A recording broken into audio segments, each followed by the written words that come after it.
You gotta go and get angry at all of my honesty. You know I try, but I don't do too well with apologies.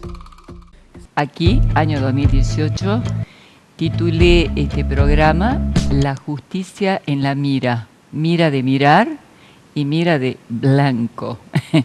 ¿Por qué la justicia en la mira? En realidad me parece que muchas cuestiones que para el ciudadano común estaban vedadas, aparecen en los últimos tiempos en este país, lo cual tiene algo interesante, que es la transparencia. Nuestro país en ese sentido aumentó su transparencia y eso es un dato interesante a nivel internacional, pero también es la mira a la justicia en el sentido de estar en el blanco, porque lo no sabido es también algo grosso en el lenguaje común. Qué difícil la democracia, ¿verdad? En realidad yo pensaba que le tocó el turno a la justicia. Antes estuvo, y está todavía cuestionadísimo, uno de los poderes, el gubernamental, ni qué decir del Congreso, que todavía no se aparece y desaparece, pero que también ya muestra la punta del iceberg. Y no hemos encontrado otra forma de sobrevivir y de gobernar que no sea esta democracia hasta donde yo conozco el mundo occidental. Algunas propuestas lindas. El año pasado, por ejemplo, vimos como alternativa para que la democracia de última, que no marcha como debería ser, o sea, con una independencia de poderes, sin que ninguno someta al otro, y también, como otra alternativa, sin que los tres se unan para sofocar al ciudadano, para beneficiarse, podríamos decir. Y la alternativa vino de la mano de Irlanda, que viene con una instancia, la Asamblea Popular, donde un grupo de ciudadanos son entrenados y pueden decidir temas que son absolutamente importantes en la vida privada de los ciudadanos, como el derecho al aborto o no, y otras cuestiones. Hay una serie de información, especialmente en Europa, sobre el fracaso de la democracia, pero también sobre no hay otras alternativas que sean formas de gobernar en donde en teoría esté representado el ciudadano. Y vamos por eso, por la participación popular. Entonces, en esta oportunidad, mis invitados vienen de la mano de la justicia y también de la educación. Digo yo, ¿cómo alguien puede participar en la democracia si no tiene idea sobre cuáles son sus deberes y cuáles son sus derechos? O sea que hay que empezar a tomar conciencia que en realidad el voto debe ir de la mano de un pueblo educado. Y en estas circunstancias no es poco lo que se juega. Yo insisto y reitero, Sudamérica debe ser el continente mejor posicionado en el planeta. Tiene agua, tiene clima, tiene minerales, tiene todo. En realidad le faltan habitantes porque no está congestionado. Entonces lo que le falta también es educación y que la democracia marche. Nos vamos a un pequeño corte con nuestros auspiciantes y ya volvemos con los invitados.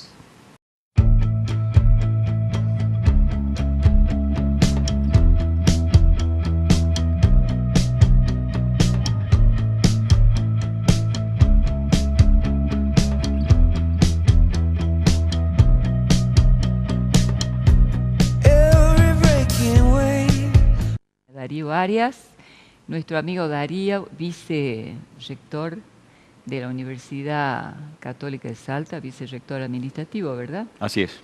Muchas gracias por venir. Hoy era un día importante en la universidad, ¿verdad? Sí, muchas gracias por la invitación. La universidad cumple 55 años desde su fundación, así que tenemos fiesta y actos de aniversario, también el lanzamiento del año académico y la visita de autoridades de universidades de Colombia, México y Chile. Interesante. Porque estamos creando una red de universidades católicas para la investigación Así que en ocasión del aniversario y el lanzamiento de esta red también nos visitan rectores de estas universidades de países hermanos. Y el doctor Fabián Vitar, en la mira, ministro de la Corte de Justicia de la provincia de Salta. Buenas tardes. ¿Qué tal, Darío? Buenas tardes. Muchas Gracias, doctor. Usted es un amigo, así que yo lo voy a tratar como Fabián. ¿Cómo le va? Bueno, sí, encantado. En realidad decía en la conversación previa a esta cuestión de la democracia y también cuando te hice la invitación, que esta presentación de Lorenzetti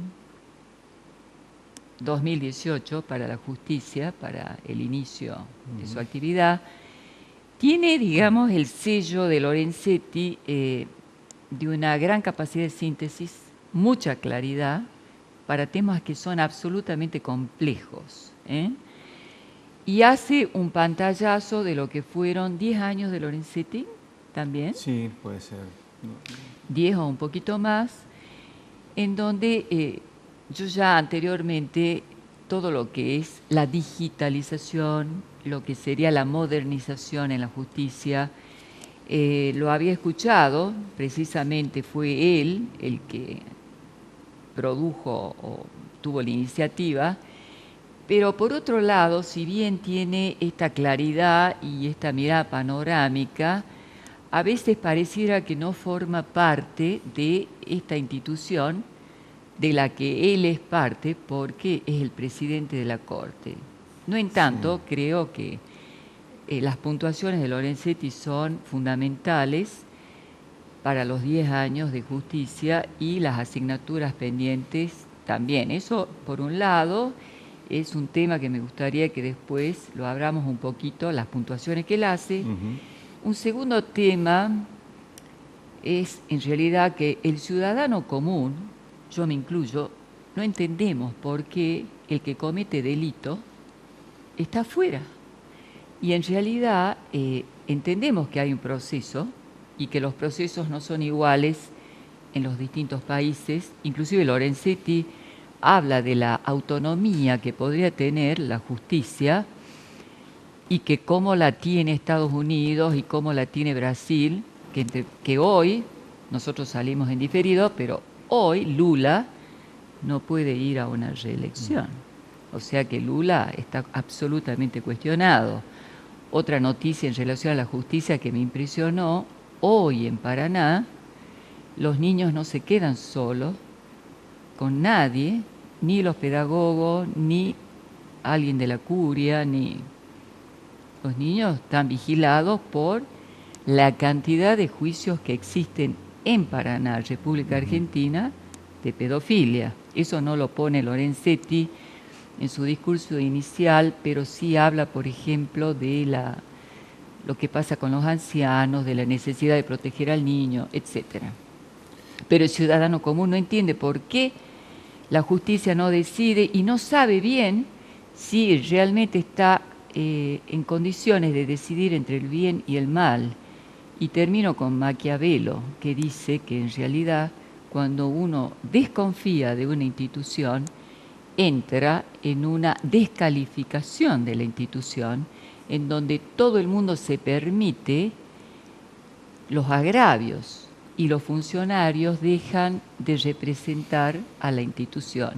Y esto es altamente peligroso para la democracia y me parece que la campaña de difamación, porque es difamación la palabra que utiliza Maquiavelo, después de la desconfianza y después de no poder decidir entre el bien y el mal, que tendría que ser la función estructurante, pareciera que es una nube negra que está hoy sobre la República Argentina. Estela, me pareció que fue muy valioso para desarrollar lo que estás planteando, tu introducción. Esto de la justicia en la mira y pensando en mira como vemos a la justicia y la justicia como blanco de ataque de distintos sectores de la sociedad, que vos planteaste al principio, me pareció una muy buena introducción y la terminaste con algo que creo que engloba, y esto hacia el discurso de Lorenzetti, que es el sistema, cómo funciona. Vos te referías a Irlanda buscando alternativas a los sistemas democráticos, a los sistemas republicanos, a la de la división de poder, es porque hay una búsqueda de alternativa frente a la falta de funcionamiento de algunas cosas. La justicia en la mira, y en el discurso de Lorenzetti, y después voy a hablar de mi mirada, él empieza su discurso con su mirada de la justicia, y lo sigue sintiéndose blanco de la justicia cuando habla de los ataques, y ahí intenta hacer una autocrítica muy liviana, muy superficial, pero una autocrítica que en Lorenzetti no se lo escuchó muchas veces, pero porque justamente después de muchísimos años de discursos que a vos te parecieron atrayentes, a los que lo escuchamos hace muchos años nos parece que es más de lo mismo, porque la verdad es que desde el Poder Judicial de la Nación muchísimas iniciativas que podrían haber dependido directamente de él no las hizo, o que su gestión, hasta vos mismo con tu visión dijiste, hizo un reconto de Lorenzetti 10 años después. Lorenzetti es solo presidente de la Corte, hay una Corte atrás que define las políticas. Pero esta mirada que vos decís, en Lorenzetti también es lo que yo rescato, yo estuve ahí, lo que yo rescato es una autocrítica que pone en posición a la justicia de decir, tenemos que hacer algo para modificar algo que o no hicimos o no pudimos hacer por alguien, pero lo pongamos sobre la superficie. Y lo otro es la discusión de las políticas de Estado. Muchos de los puntos que toca Lorenzetti en este discurso se refiere, y esto aliviana su autocrítica, a cosas que debemos discutir en el país como políticas de Estado y no estamos discutiendo. Por eso que en la mirada de Lorenzetti, yo te darás cuenta que no creo mucho en Lorenzetti, porque la verdad es que si bien ha tenido algunas iniciativas, no tendrían la profundidad que yo creo que requiere hoy el Poder Judicial. Él se las atribuyó a problemas con el Ejecutivo y son reales. Son reales porque es irrazonable, como vos también los planteás, y por eso me agarro de tu exposición inicial, es irrazonable que hoy un proceso empiece y la solución le llega al ciudadano a los 10 años, a los 8 años, a los 7 años. Eso es realmente irrazonable. ¿Cómo no podemos generar desde el Estado, Poder Judicial, en discusión con los otros poderes, sistemas procesales que, con la garantía fundamental de las personas aseguradas, tengamos un proceso mucho más lento? ¿Cuáles son las imposibilidades que tiene el sistema para llegar a esto? Y son muchas, y se pueden dividir entre los jueces, su preparación, su formación, su estructura, la intromisión de la política en la justicia. Eso es grave. Y por el otro lado, que esto hay que discutirlo, porque la intromisión de la justicia, de la política en la justicia, es un tema que hace al sistema, que vos también lo planteaste. ¿Cómo podemos ser y fortalecernos institucionalmente para que esos embates no se produzcan? Al inicio de este gobierno, Darío, lo charlamos muchas veces, al inicio de este gobierno empezamos a ver una reacción de la justicia frente a los hechos de corrupción de los años anteriores. Nos sorprendimos, no nos sorprendimos tanto, algunos. Lo que a mí me pareció grave es por qué la justicia puede haber tenido la oportunidad de hacer lo que estaba haciendo en este momento y no antes. Y eso, ¿sabes por qué me preocupó más? Porque me preocupó la vulnerabilidad de los jueces. Porque si los jueces, estos mismos jueces, no hacían esto 2 años antes, ¿qué elemento de vulnerabilidad tenían para no hacerlo? Entonces, no era que yo me juntaba con amigos abogados y con, che, mira qué bien, por fin empieza a funcionar. Digo, qué grave. Qué grave que un poder pueda recién funcionar cuando las condiciones políticas cambian. Y no tiene que haber condición política que cambie para que la división de poderes exista.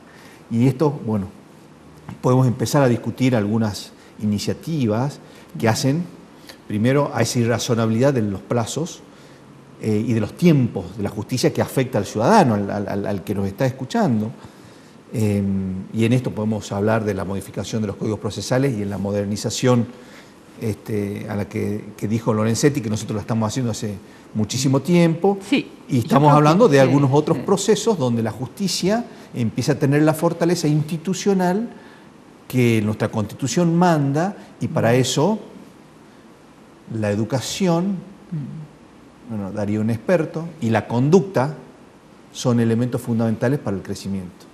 Pero también hay cuando uno... el discurso de Lorenzetti tiene algunas puntuaciones como la autonomía y sobre todo apunta a una cuestión económica que no deja de ser una de las aristas.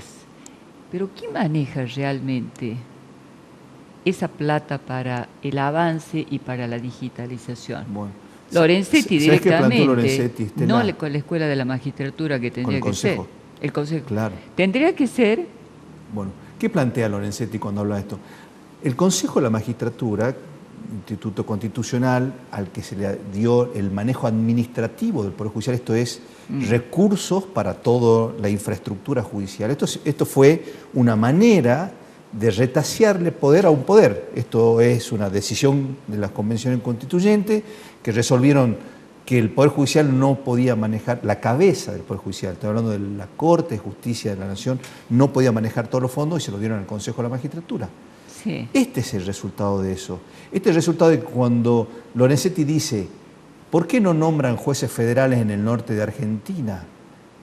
Porque eso depende del Consejo de la Magistratura. Y el Consejo de la Magistratura dice, porque no tengo recursos para construir ni alquilar un edificio donde funcione.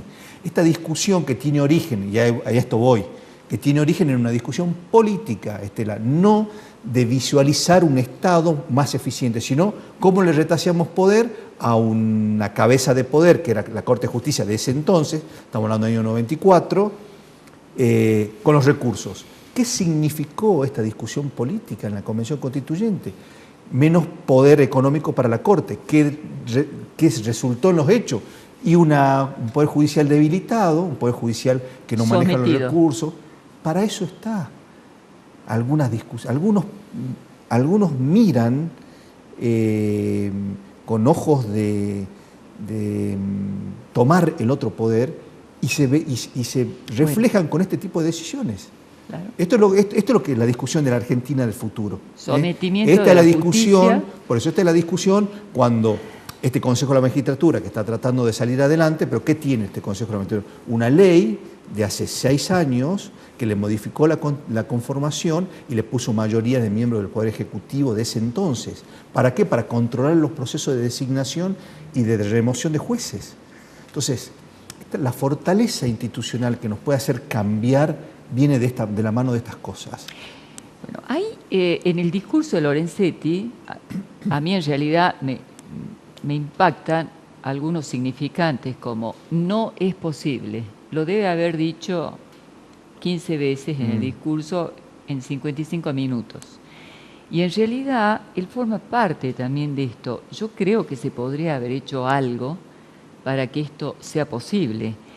Pareciera que es a partir del cambio del Poder Ejecutivo a nivel nacional que aparece recién toda esta historia de la justicia de la que nosotros hemos sido víctimas, porque yo me considero una víctima de esta situación en la Argentina y en un momento en donde la economía está en crisis, pasando a otro tema, donde la promesa del Poder Ejecutivo para que haya inversiones extranjeras y también internas.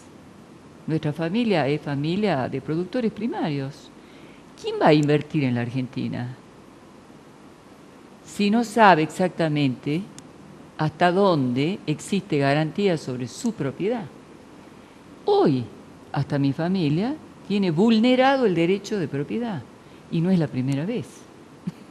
En realidad, somos muchos los que somos víctimas en este país en donde las garantías básicas, menos un extranjero que de pronto ve oscilar, en donde aparecen los que estaban acusados en la calle y se cambia la carátula. Entonces queda afuera el máximo responsable de la AFIP, por ejemplo. Entonces, Sí, la inseguridad jurídica es lo que no baja es más lo los índices de mismo. credibilidad de un país. No es lo mismo hay varios, que esté Echegaray afuera, que esté por lo menos O sea, uno puede entender que los procesos, que los tiempos, está bien, o sea, hay una... Eso es inseguridad jurídica, pero, que genera, obviamente, baja los niveles de... Justicia demorada o justicia tardía no es justicia. Y eso lo sabe cualquier persona de la calle que tuvo la oportunidad por ahí de ejecutar un pagaré, o una deuda, o desalojar un inquilino renuente a pagar, etcétera.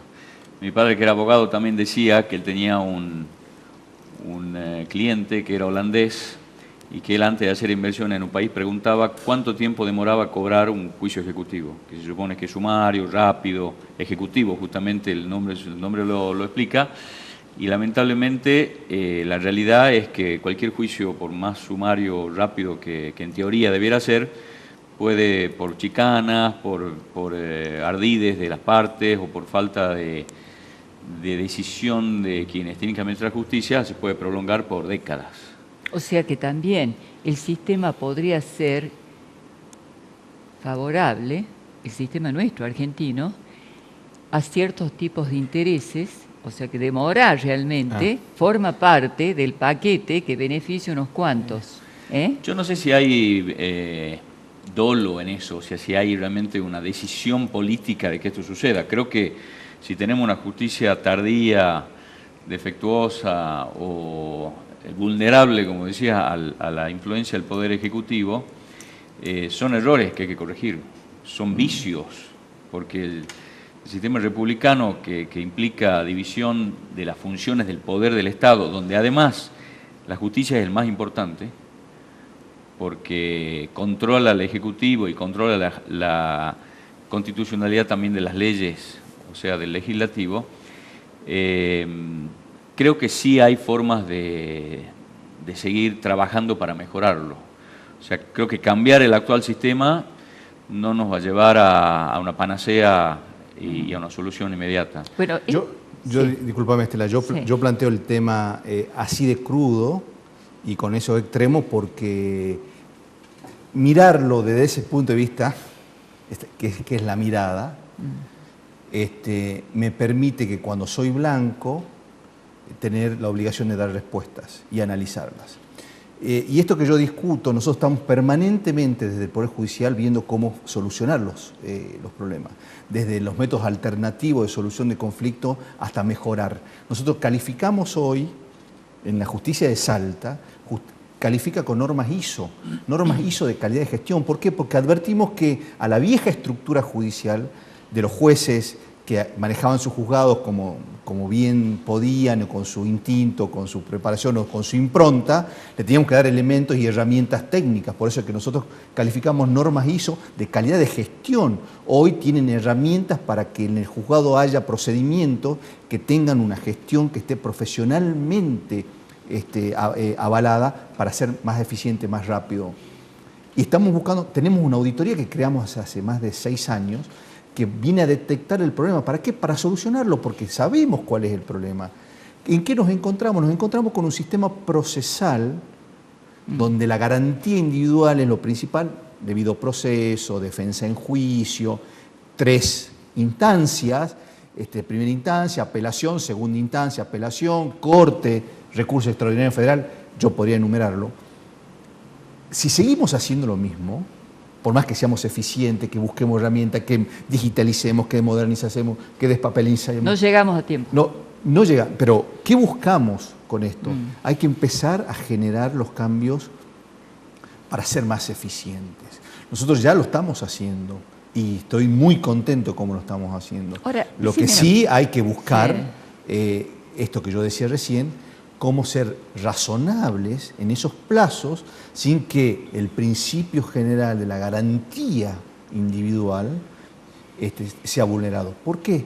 Porque si hago un proceso rápido, que significa que tu derecho no está bien oído, bien analizado, bien escuchado y una buena decisión, esa justicia también es mala.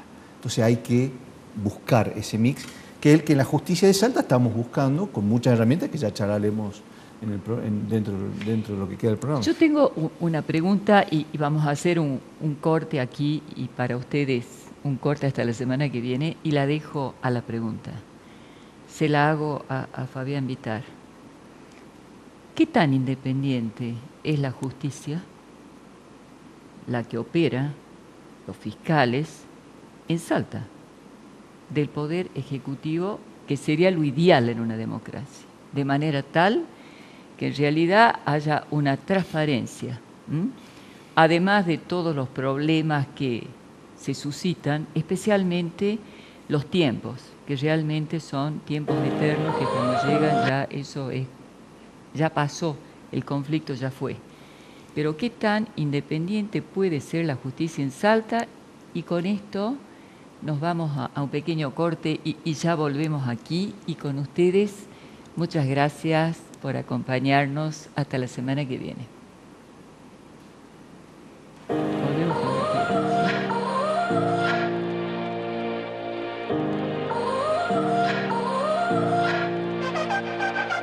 You gotta go and get angry at all of my honesty.